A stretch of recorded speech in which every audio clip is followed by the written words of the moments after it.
Man United have won the FA Cup. What does this mean?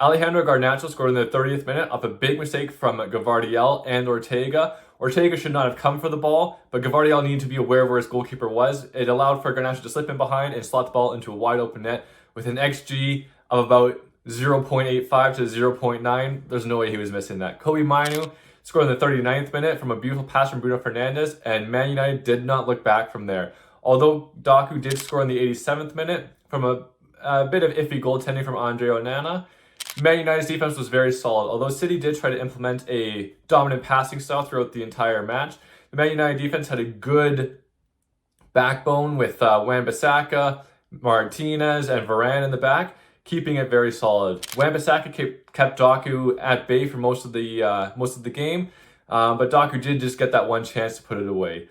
Haaland without service today was not noticeable, and more increasingly, it is sounding like he's more of a League One striker without service. But we do need to remember, at Dortmund, he did absolutely everything for them. So I do think he's able to do it, but with the playing style they play at Man City, without service, he's not going to be really able to do too much. There was one moment where there could have been a penalty where Mainu did wrestle him down in the box on a corner, but I think Mainu had good position, and that allowed for there to be no penalty given. Overall, the refereeing was really good and no absolute glaring issues, so we don't need to talk about VAR in this instance. But for Man United, I think this shows the ability that Ten Hag has when he has an actual squad at his disposal. Mainly this season, he's been operating at a 35% to 55% team capacity with multiple injuries to like Luke Shaw, Harry Maguire, Varane throughout the season, Martinez throughout the season, Rashford's been hurt throughout it, Højlund's been in and out of the lineup. So we really need to give Ten Hag his credit here. Does this allow Ten Hag to maybe get one more season? I would hope so for Man United. You want the concurrency of a manager. And he does show his ability. When he has a team out there, he can do very well. His first season, when he had teams out there, he was beating teams like Barcelona. He was challenging for third place and fourth place. He got them into the Champions League last season. Champions League didn't go well this year, but overall, he's a very good coach. He has a very good style of how he wants to play. Obviously, players like Anthony do leave a bad kind of taste in your mouth because I mean, they paid 80 million for him, paid 100 million for him, and I mean, he's just a petulant child on the field. So do you really want him on the team? So maybe Anthony's a player that leaves and hopefully Ten Hag stays. But with Ineos making so many changes throughout this entire season, you've got to hope if you're a Man United fan that this FA Cup allows you to have concurrency, because bringing in someone like McKenna, who is inexperienced, yes, he's won Ipswich League One and he's got them promoted out of the Championship. But coming into the Premier League and managing a team like Man United, he'll get torn apart just like Ten Hag's get torn apart. And do you think he can handle that? They've thrown around Tuchel a bit, and I don't think Tuchel is the answer there. They're throwing Pochettino, and he got fired by Chelsea. And do you really want to end up like Chelsea spending £1 billion and having absolutely nothing to show for? So I do think sticking with Ten Hag is the right strategy. If they do want to move on from him, it's got to be for someone big, maybe like an Ancelotti if he leaves Real Madrid, or Xavi, who just got fired by Barcelona. Like, he might be someone that could come in, but you can't be replacing Ten Hag with McKenna, Tuchel, or Poch. And with Ineos and Sir Jim Ratcliffe, you cannot make the mistake of sacking your manager after him winning the Carabao Cup last season and the FA Cup this season. Also for Man United, you've got to be happy you prevented Man City from doing the double. You couldn't prevent them last year from doing the treble, but preventing them from doing the double is still a pretty good season for you guys. And winning the FA Cup, getting into Europe is huge because now you have more financial flexibility. You can spend that money that hopefully Ineos is bringing in, and hopefully the Glazers maybe sell the club and leave eventually, but that's probably not going to happen. But this will help attract players. Seeing that performance today, seeing the system that Ten Hag can run can really help attract players.